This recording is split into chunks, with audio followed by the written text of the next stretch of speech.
Hi, third graders. Hope you're having a great day today.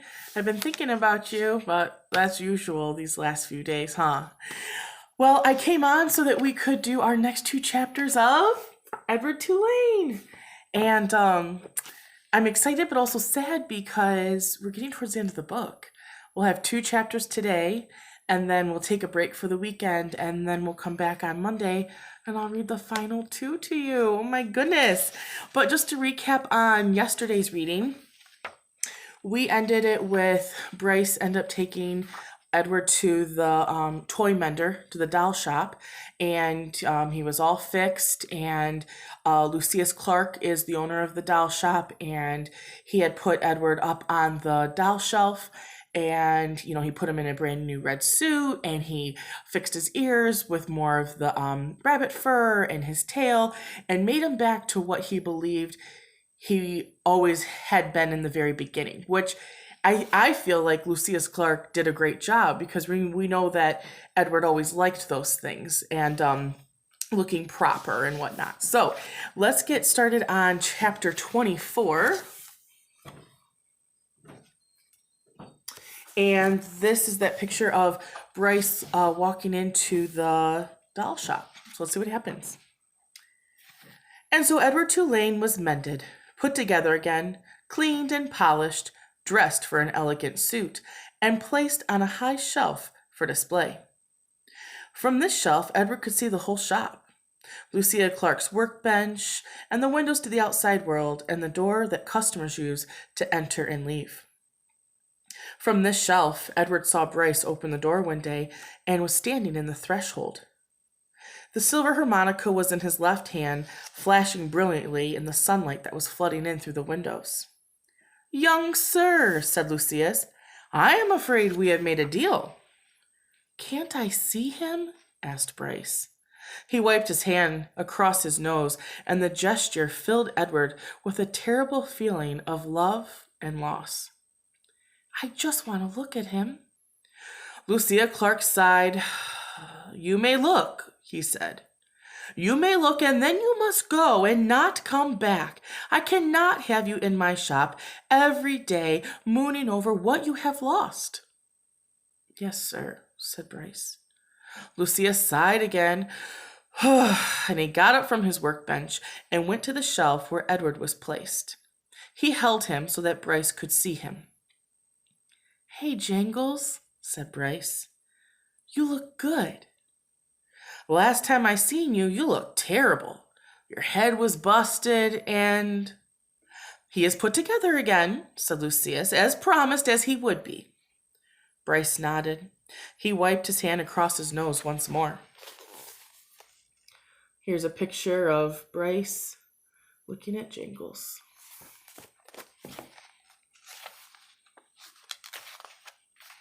"Can I hold him?" he asked. "No," said Lucius. Bryce nodded again. "Tell him goodbye," said Lucius Clark. "He is repaired, he has been saved, and now you must tell him goodbye." "Goodbye," said Bryce. "Don't go," thought Edward. "I won't be able to bear it if you go." "And now you must leave," said Lucius Clark. "Yes, sir," said Bryce. But he stood there without moving, just staring at Edward. "Go," said Lucius Clark. "Go." "Please," thought Edward, "don't." Bryce turned around and walked through the door of the doll mender shop. The door closed, and the little bell hanging above the door made a little noise. Now Edward was alone. Chapter 25 has a picture of just some of the dolls that are probably within the doll shop. Here we go. Technically, of course, he was not alone. Lucius Clark's shop was filled with dolls. Lady dolls and baby dolls, and dolls with eyes that opened and closed, and dolls with painted-on eyes, and dolls dressed up as queens, and even dolls wearing little sailor suits. Edward had never really cared for dolls. He found them rather annoying and self-centered and rather vain. This opinion was immediately reinforced by his first shelf mate, a little china doll that had green glass eyes, red lips, and dark brown hair. She was wearing a green satin dress that fell right to her knees.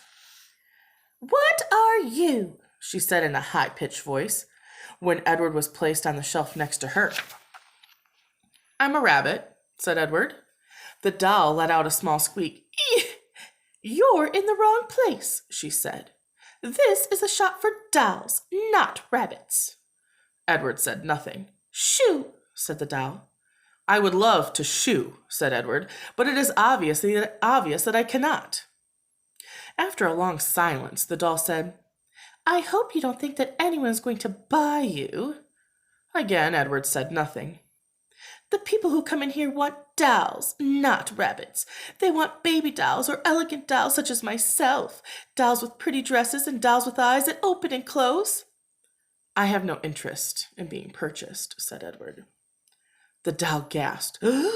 "You don't want somebody to buy you?" she said. "You don't want to be owned by a little girl who loves you?" Sarah Ruth, Abilene. These names were now going through Edward's head like the notes of a sad, sweet song. "I have already been loved," said Edward. "You see, I have been loved by a girl named Abilene. I have been loved by a fisherman and his wife, by a hobo and his dog. I've been loved by a boy who plays a harmonica and by a little girl who died. So don't talk to me about love," he said. "I have known love." This impassioned speech shut up Edward's shelfmate for a considerably long time. "Well," she said at last, "still, my point is that no one is going to buy you." They did not speak to each other ever again. The doll was sold 2 weeks later to a grandmother who was purchasing her for a grandchild. "Yes," she said to Lucius Clark, "that one right there, the one with the green dress. She is quite lovely." "Yes," said Lucius, "she is, isn't she?" And he plucked the doll right off of the shelf. "Goodbye and good riddance," thought Edward. The spot next to the rabbit stayed vacant for some time. Day after day, the door to the shop opened and closed, letting in the early morning sun or the late afternoon light, lifting the hearts of the dolls on the inside, all of them thinking that when the door swung wide open, is this the time that the person entering the shop would be the one that they wanted to take them home? Edward was the lone, contrary type person, though he prided himself on not hoping or not allowing his heart to lift inside of him. He prided himself on keeping his heart silent, immobile, and closed tight. "I am done with hope," thought Edward Tulane. And then, one day, right before he closed the shop, Lucia Clark placed another doll on the shelf next to Edward. And that's where it brings us to chapter 26. And here is a picture of his new shelf mate. And not tomorrow, on Monday. On Monday, we'll get to hear our final 2 chapters. I wonder if this doll will be any different, if this doll maybe is a little kinder or what. Something to ponder. I hope you're having a wonderful day. If you're watching this at night, I hope you have sweet dreams.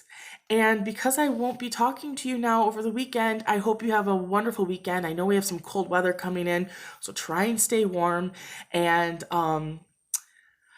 I just miss you guys. So I love getting all the text messages and all the emails, and it's just so happy to connect with you.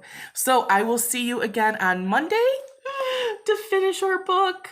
And a little thing to surprise you with, I already picked out our next read aloud, and I will share that with you also on Monday once we finish Edward Tulane. All right, my friends, have a great day, and I will talk to you soon, okay? Bye-bye.